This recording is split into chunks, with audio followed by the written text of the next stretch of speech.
This episode of the Jaking Off Show is brought to you by OG Shenron's Off the Tees Vintage Clothing. If you've ever been thrift store shopping, sometimes you'll find rare and unique items for a reasonable price. At Off the Tees Vintage Clothing, you can find rare items such as a Quiet Riot Christmas long sleeve t-shirt from 1984, extremely rare psychedelic t-shirt designs that you won't find anywhere else, and more. You can look at their whole catalog of clothes at depop.com/OG Shenron, where they also post new and rare finds daily. Go to depop.com/OG Shenron or click the link in the description. You might find something truly off the tees.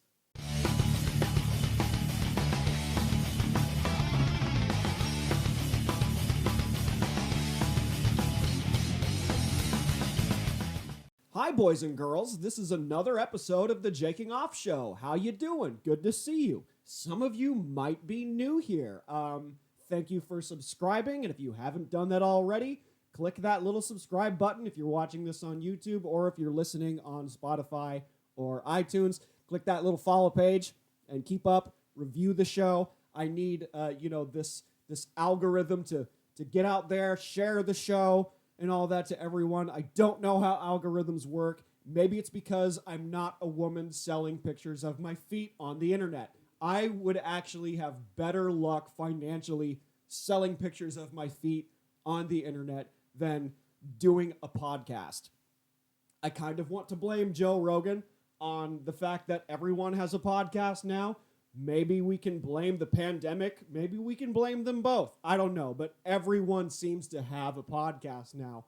I'm barely figuring out how to brand and market myself and that whole thing. I'm wearing all these fucking hats.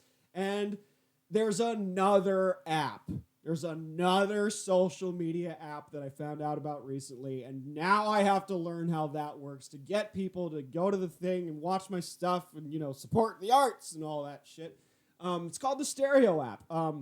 Basically, because of this nightmare of a situation that we've all been dealing with for months now, we can't go out and network. We can't go out and be social. We can't talk about things that we like talking about. We can't find things in common and meet new people. Strangers become friends and all that sort of thing.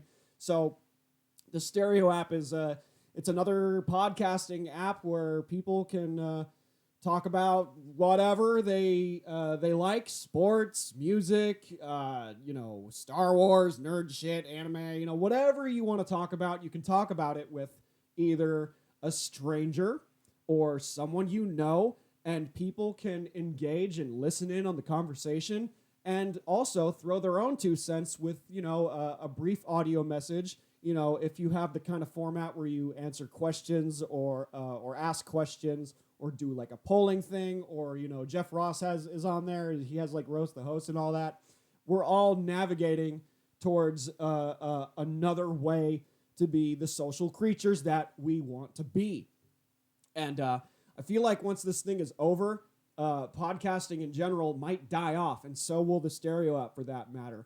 And but it's just another fucking thing to go, hey, if you like the show on the Stereo app, here's a link to this, that, and the other thing, and the Spotify and the iTunes review, rate the show, pander. And you have to do it. You have to, pander and get your stuff out there, but at the same time, not sound like a desperate piece of shit. And that's been challenging because I overthink in that department. And, and thank you to the new Patreon contributions. I really appreciate that. No, seriously, it gives me strength. It gives me the will to keep doing this. I use Patreon because it's my digital tip jar. And to the homies out there, shout out to Tony, shout out to Hannah, shout out to Trevor, the new Patreon donors. See, I'm not reading off of anything here. I'm keeping it organic because I love you guys and those who have kept supporting: Alan, Ellie, Mom, all Lavana, all the other homies. I got like 8 people now, but you guys are putting it together. You guys are helping me put it together. I've changed my format a little bit. I've got weekly rants. I'm releasing my game tape, as it were. If you guys don't know about my game tape, it's where I record video and or audio of my stand-up sets. And I don't post bombs. I only post shows that I crush because I want you guys to, also be reminded that the jokes are selling in the room. And, whether you find them funny or not, whatever, that's your problem. But I throw in new material that I try out into, older jokes that you may have heard before. And, now that I've moved and all my friends are on the West Coast and they can't come out here and see me, I am not yet at the level of a true comedian. And that is a comic that goes on the road and, goes on the road and tries out a bunch of shit and, goes and checks out different crowds. This is why I wanted to do this. This whole COVID thing, I've said before, has presented me with the reset button. And that's just to pack my shit, get the hell out of LA, and start over. And that place happens to be Oklahoma. I'm very blessed and very grateful for the help that I've gotten. It's really helped set me straight. I've got weekly rants that I post up weekly on the Instagram, and I think I'm figuring it out. It took me 62 episodes right now, but I think I finally figured it out. We're getting there. And you know what? Fuck Hollywood. Fuck making it. Fuck this idea of lavish living. It's a pipe dream. It's not going to happen. And as far as I'm concerned, I don't have a future. But it would be nice to make a living doing this. That's kind of the goal, right? Is to make a living doing what you love doing. And with your help, you guys can help make it happen. And I want to give you something too. I want to make you laugh. I want to entertain. I want you guys to escape and have a good time, even if it's just for a little while, we're all trying to do this. We're all out here. Every single artist, actor, person, musician, whatever, we've all reverted to things like OnlyFans, things like Patreon, because there's no live venues at a lot of places. And it's something that freaks me out because I've complained about this before.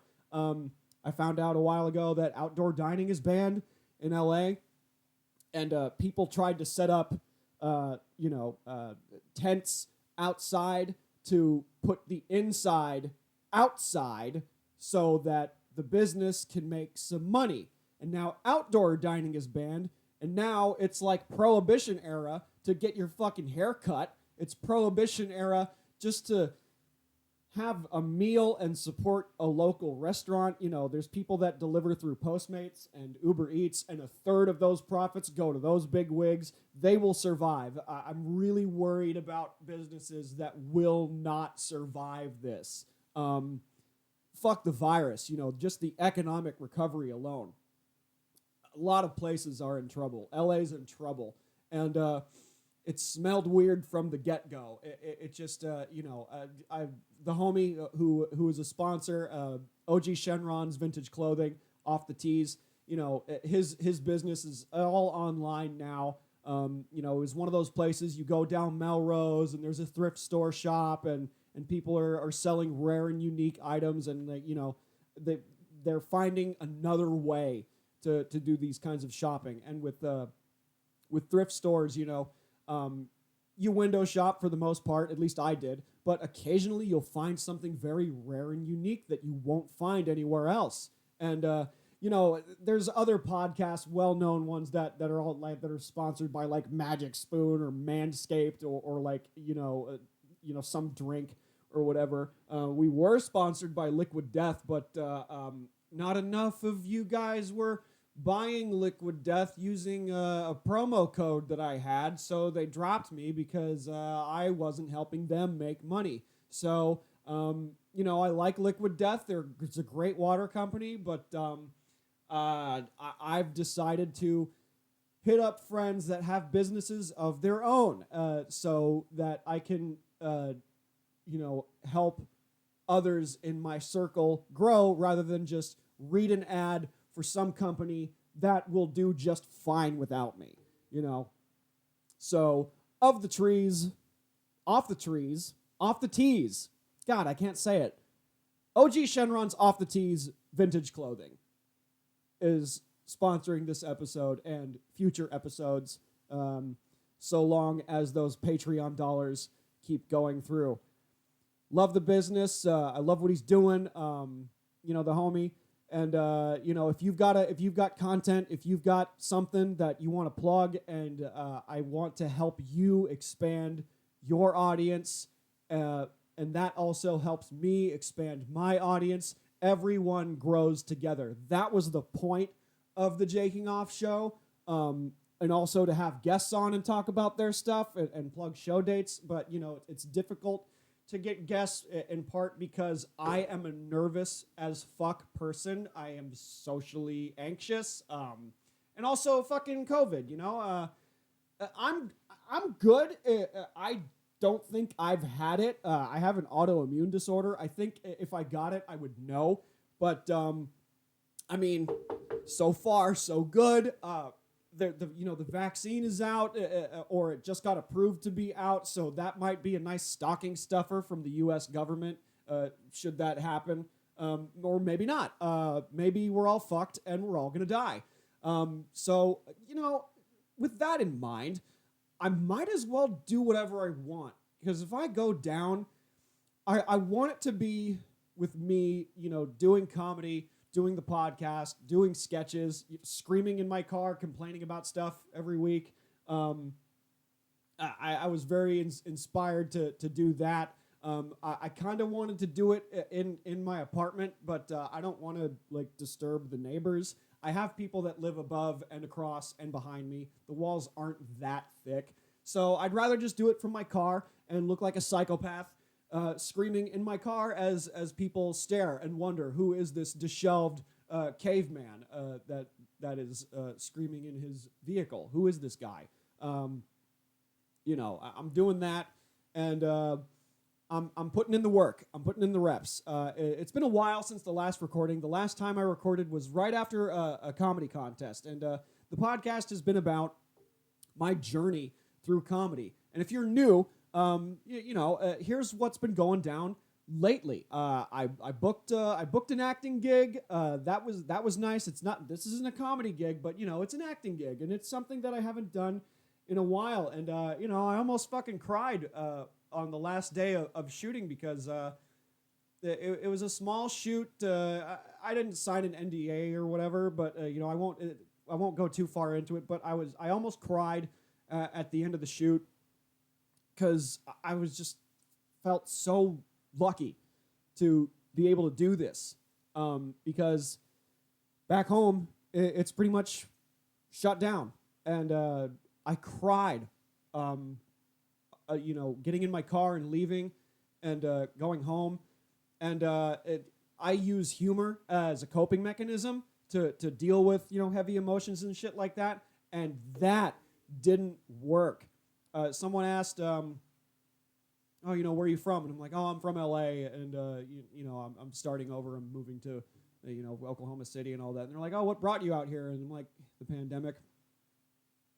Tried to come up with something clever, but it just got real serious. And I was like, yeah, pandemic. And I'm like holding back, because I'm also the emotional instrument on the set too. I had to be angry, be upset, be defeated, be an egotistical maniac, the kind of stuff that I get cast for, fucking crazy person. So, I had to be all of these emotions, and have that be real, because the camera knows when you're lying, and you've got to be convincing. So, it put me in a very vulnerable spot when someone asked me, why I left, and it sucks. I don't know if I'm gonna come back.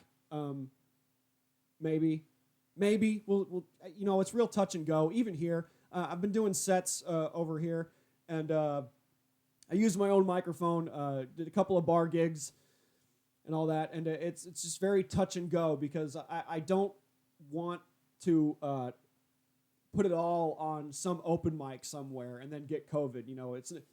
it's not a life-changing set, you know. What is sort of life-changing, though, is that I am hosting a show at Bricktown on the 30th. I'm emceeing for the first time ever, just shy of 2 years in the game. You know, it's not a headliner spot, but hey, I'm hosting a gig that means that I go up, I start the show, I open the show, I'm going to come in hot with the energy, and that is a challenge to the other comics to either match that and then go to their own thing and just keep it up and keep it lively and keep motherfuckers laughing, you know? And I get to go up more than once. People will get to see my face, you know, multiple times as I bring people up and get them off and bring people up and introduce the headliner and, you know, make nice with the headliner. I, you know, learn everyone's name and just kind of like, it's almost like forced networking because I am a socially anxious person. This is a job that I have to learn how to pronounce the name correctly, you know, ask the comic if they've got any accolades or things they want to plug, you know, like, oh, he's my friend and yours, and, you know, we got to be like buddy and all that, but it's work. I joke about many things. This would be my first MC spot. I don't think I've ever taken anything else so seriously. You know, I did theater and other things, but this is it. This is what I've always wanted to do. I'm getting paid like in finger food, you know, and that's maybe as bright as my future gets in this endeavor. But hey, it's a starting point. Got to start somewhere, right? And plus, if I got paid in money, I'd be spending it on food anyway. So, you know, it's kind of cutting out the middleman. And I have to get to know everyone. And, you know, I got to pass out cards and shit and all that sort of thing. And, see, it's already getting me nervous because I have to, like, talk to people. I'm a bit of a misanthrope. It comes off like, you know, I'm painting with a broad brush. I'm a cynic, you know. It's difficult for me to confide and trust in others unless we vibe off the bat really well. It's not that I hate people. Misanthrope is the wrong word. I'm aloof and like standoffish just because like I've been deceived before. You know, people will tell you one thing and be fickle or do another thing or whatever. And so it's difficult for me to trust others or form any relationship or bond with anyone because they'll just end up hurting your feelings later. That's just my brain. That's just how I do things. I'm scared of people for that reason. You know, I would develop a friendship or, you know, and that would last a while, and then, you know, they would flake on something important, and then I just shut them out of my life and hold a grudge, and that's just so unlike me because I'm an Aquarius. Yeah. There's astrology is kind of like, you know, religion for atheists, but I openly mock that in my sets sometimes because I do somewhat believe in the synchronicities and different sorts of energies that one may or may not be sensitive to. It's, you know, not like horoscopes or anything like that, but just feeling a shift in my own life. One example is that I get these affirmations. Call me psychic, but I get these affirmations from the universe about every 90 days or so. And you know, the brain is built to recognize patterns and things, and we see things as a sign sometimes, whether it's a religious reason or whatever. But I have these like affirmations of, hey, keep doing this, don't give up. Just these little things. And one of those early signs was my Flappers audition a year and change ago. You know, when I was a few months into the game, I decided to audition for Flappers, and on my way over there, I see a famous comedian walking into a pot dispensary. Now, this is in Los Angeles. What are the odds? Common. But I took that as a sign. I'm on my way to a gig. I see famous comedian walk into a dispensary, and I'm like, oh, look at that. I think I'm doing the right thing. I'm in the right neighborhood. This was in like the Burbank area. I do the audition, crush it, and I find out that I booked my first showcase at Flappers on 4/20, April 20th. And I'm thinking back to that affirmation is comedian walking into a dispensary. The next day, I find out that I book my first showcase on April 20th. Whoa. I'm thinking, oh shit, that was, the giant spaghetti monster in space or God or Buddha or the devil or whoever the fuck told me straight up. I'm like, hey, you are doing the right thing. Keep going, keep pushing, keep doing it. And here we are now. I'm getting after it in a global pandemic where people are dying left and right. And this is the best thing that could happen to me so far. I am stupid lucky that this whole thing went down. And when this went down, it was St. Patrick's Day. I was here. I was visiting family just to, take a load off for a week because I hadn't taken a vacation in like 2 years. I may have told this before, but this is like way back when the podcast was, almost a year old, and I wasn't talking about the fucking pandemic every goddamn episode. And, I found a 4-leaf clover, kept it in my phone case as long as I could, and, that was just, a symbol of luck. I have some Irish heritage in me, so, I take that to heart a little bit. And that was another one of those affirmations, hey, bad times are coming, but you're going to be okay. You're going to make it. And you just saying that right now just gets me a little emotional just because I got nobody but me, and there's no, reassurance, and I have to tell myself that I'm going to be all right. Sorry. Wow. No, man, you got to stonewall it. There is no emotions. There is only stoicism, apathy, and hate. You are metal. There's no crying aloud in podcasting. What are you doing? What are you doing, man? Get it together. But somebody's got to do it. Somebody's got to tell you that you're going to be okay. I don't got nobody. Who am I kidding? I got family out here. They got me. But you know what I mean. Just, if you're having a bad time, I did a depression rant. If you're having a bad time, talk to someone about it, or, even if I'm talking to myself, staring at the fucking wall, trying not to spike my camera,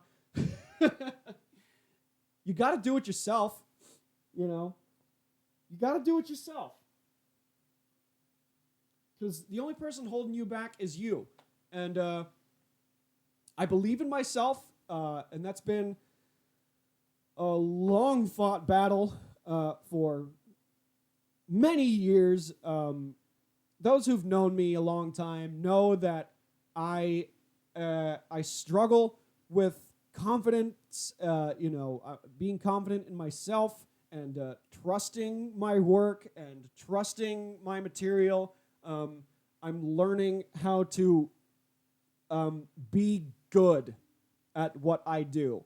Now, I don't think this is ever going to be mastered. The goal is to never get there, if you know what I'm talking about. It's to always keep climbing. Never plateau. Just keep going. And don't worry about, there's gonna be success later, and that's gonna, there's gonna be more problems that come out of that. There's gonna be more good things that come out of that too. But it's just, in a way, keep the tunnel vision and keep the hustle. And just repetition. I talked about this on another podcast with the homie John Hanford, who has a podcast called Desert Talk. You guys should check out that podcast sometime. And the title of that episode was called Mental Push-Ups. And I was talking with John about just putting in the work, like I'm talking to you guys, just putting in the work and keep going and not giving up. And, I try to come off profound sometimes because I want to be the healer as well. I want to help people. I want to grow, and I want to help other people grow. Can't help everybody, but you can help someone, and you can also help yourself. It's better than sitting there scratching your nuts, staring at the wall, or playing video games, just not getting shit done, just letting life go by. It's not a productivity contest either.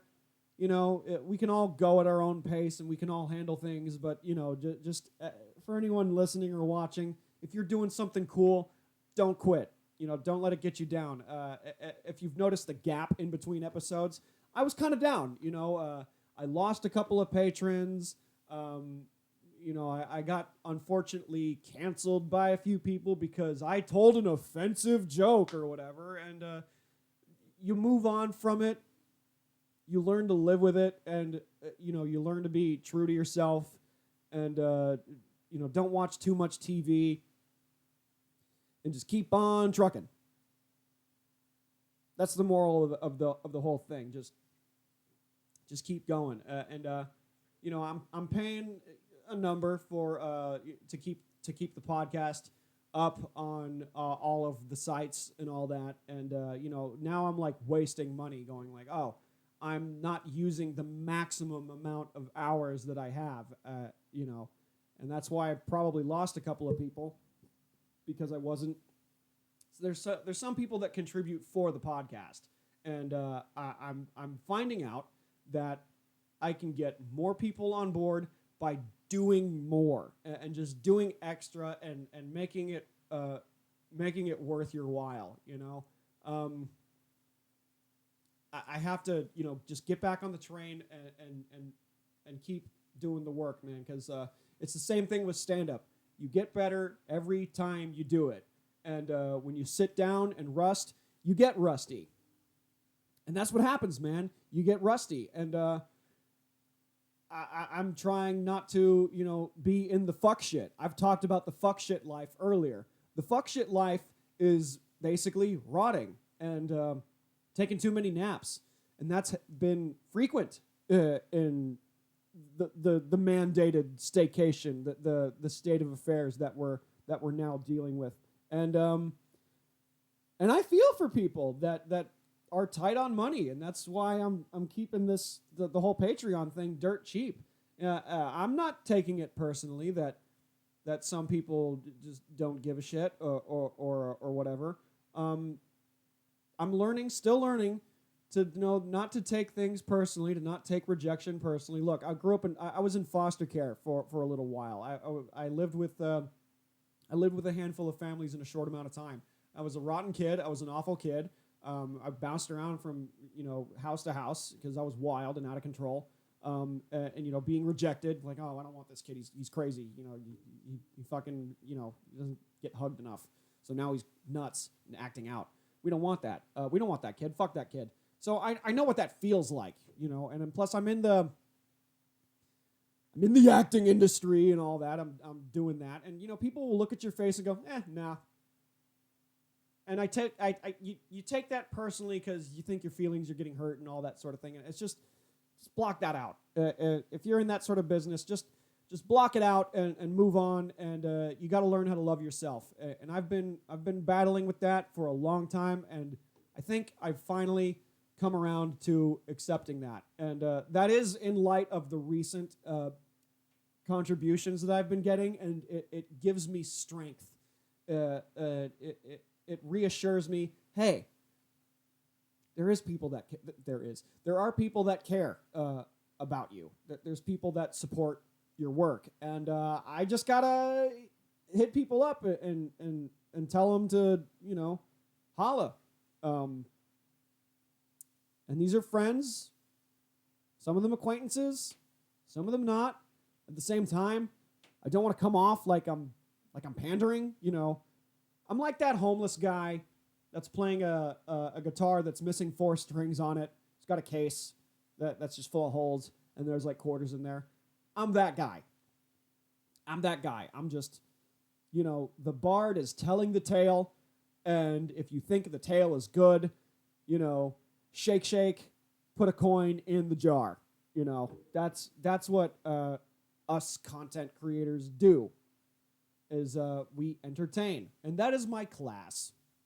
That's what I went to school for. I don't want to go back into the restaurant business. I'm still on the unemployment that's helping me break even, but time is running out, and I can hang for maybe 5 more months, and then we're in trouble. And I don't want to get to that point. I'm driving around without a spare tire or a jack or AAA for that matter. I'm not fully ready for things to go wrong. We're expecting some weather tomorrow, some snow. I've never driven in snow, so I don't think I'm gonna go anywhere tomorrow. I'm doing a virtual show tomorrow. Y'all are locked in anyway. This is going to come out the next day. So tonight, December 13th, I'm doing a virtual show on Facebook Live. So if you're listening to this and you have me on Facebook, if you're not doing anything else, come see me practice the giggles and make you laugh and that sort of thing. Promo. I can't even get people to go to shows before the pandemic. What makes me think I can get people to go to a Facebook Live on their laptop when I'm literally competing with almost everything else? Tough nut to crack, but hey, get used to it. Promo this, promo that. Look at me, look at the cult of me. That's what everybody's doing. And it seems stale at this point, but we're all chasing the same thing, man. I'm glad I went and got my groceries so I don't have to go anywhere. I'm all stocked up for this harsh winter. I want to see my aunt who's in Ponca City, which is about 2 hours north of me. We'll see how the weather fares out. I don't want to get too cavalier about this driving business without a backup plan. If I hit a deep pothole or something and a tire goes out, I should probably do that first, because I am legit scared of driving this car for an extended period of time, because the service light, the service engine soon light has come on. It is on. There's nothing wrong with it that I've noticed. The tire pressure sign is on too. Got an air pressure thing to, pump up the tires full of air. That's fine. But the sign is still on, so maybe the sensor's broken or something. It also has almost 190,000 miles on it, so it could just be a general check. I don't know. I don't know about cars. I don't know. I don't have any extra coolant. I don't have any oil. I don't have to change the oil or the coolant yet, but that sign is probably going to come on too, because the last time I did that was August, September? I don't know. This is my first car too. It's a used car. So I'm not quick to trust it to go on long drives, because I want to go to other places. The goal is to be a road comic. That's what I want to do. And yet I'm scared of some of the obstacles that follow, because I just don't trust this used car to go. Now, if I take good care of it, it's a Nissan, so, I've been told that it's a very reliable car if you just take good care of it. I think it can go another 100,000 miles. We'll just have to cross that bridge when we get to it. But it's a challenge, because these are going to be the challenges ahead as I move forward in my life. I want to book a gig that's 5 hours away, getting paid in finger food and gas money for the travel or whatever, sleep in the car to save money for a hotel or whatever. It's not a lavish life at all. It's actually kind of shitty. But I do want to have a vehicle like a truck or something where I could sleep in the truck. You're leave the heat on, have extra blankets and stuff.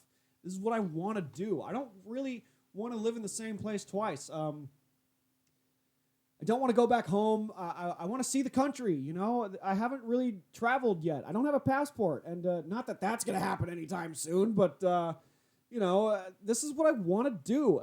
Billings, Montana might even be the next move because that's where Yellowstone is, and if that shit blows up, I want it to be over quick. That is not an apocalypse that I want to survive. And plus, that also might be the secret spot, for comedy, these small Midwest towns, little pockets of scenes and all that. That's kind of what this place is. And just getting out there and doing it, man. And I'm glad that you guys are a part of the journey. And I'm glad that I made the jump to do this, because otherwise I'd be sitting on my ass just collecting dust and playing fucking Marvel all day and doing nothing and wasting my potential. Don't want to do that, because you got one life, man. And while I'm still young, and while the colitis gut problems are a challenge, I'm not letting that slow me down. Taking Metamucil and immune boosters and all that to try and stay healthy. I've been avoiding sodas. I've been avoiding fried food. I've been avoiding cheese. You don't know how hard it is. You don't know. Dietary restrictions are a bitch. While I can eat the shit, there are consequences. And I have to live with those consequences. So if I want to get better at this, I got to keep the stress levels down and eating clean, smoking less weed. Weed is a treat. It's a treat now, because getting a little stoned before going on stage helps calm the nerves, but the nerves is what gives me the energy to do the high octane crazy shit that I say up there, about, the fucking incest in my family and, oversharing my dirty laundry and all that's like totally not funny to my mom. But hey, these motherfuckers out there don't know me. They don't know my life. I've taken liberties with the accuracy of some of these stories. But who needs to know? Nobody's got to know nothing. I drove to the DMV to take my driving test. You can't do that. But I did it anyway. And the guy was like, "You don't have like a friend out here?" And I lied to him. I was like, "No, I don't know anyone out here, sir. I bought this car. I got it insured and all that. I'm doing all this stuff. I know how to drive. Let's do it." Didn't even tell me to. He didn't even ask me to like parallel park or anything. I guess that's not required. I haven't done a parallel park move yet. Just because, I don't know, just in these parts, there's no fucking curbs on these streets, man. There's no curbs. And, like, most people, like, have their own little, like, parking garage and all that. Like, the parallel parking, that's not a thing here. But, yeah, that's just a little update. That's just what's going on with me and, what's going on with you. Review the episode on iTunes. Get the algorithm out of there. I'm not, look, again, I'm not a hot chick that has sexy feet to post to creepy men on the internet. And if you're a lady and you've got dirty socks, you could sell that shit for $30 to some guy in New York or whatever that's just like really into feet, I know a guy that's into feet, and he's been outed as a creep, but like now everybody's into that shit now. Feet are like a thing. I'm not into it. I don't know. I don't know what the deal is with that, but if you're a lady and you've got dirty socks, sell them on the internet if you're cornered. You'll thank me later. Not the grandest of ways to earn money, but it's something. It's something. I don't have that angle. I'm a guy. I could shave the little toe knuckles and paint them and stuff and pretend to be ladies' feet. My little piggies don't look bad. They don't look terrible, but they're not like chimp knuckles or whatever. But I don't know. Something to think about. Food for thought at the end of this episode. Anyhow, thank you guys for hanging out. Thank you guys for sticking around. I really appreciate your time. Again, if you're in Oklahoma City, if you're listening to this, check out my first MC spot on December 30th at Bricktown Comedy Club. If you're in LA, sorry guys, but I will record that set, and that will be future game tape to be on Patreon. So all you got to do is donate as little as $1 a month to get, exclusive content, early access to the rants, and this, that, the other thing. And thank you guys for listening. I really appreciate your time. Okay, thanks. Bye.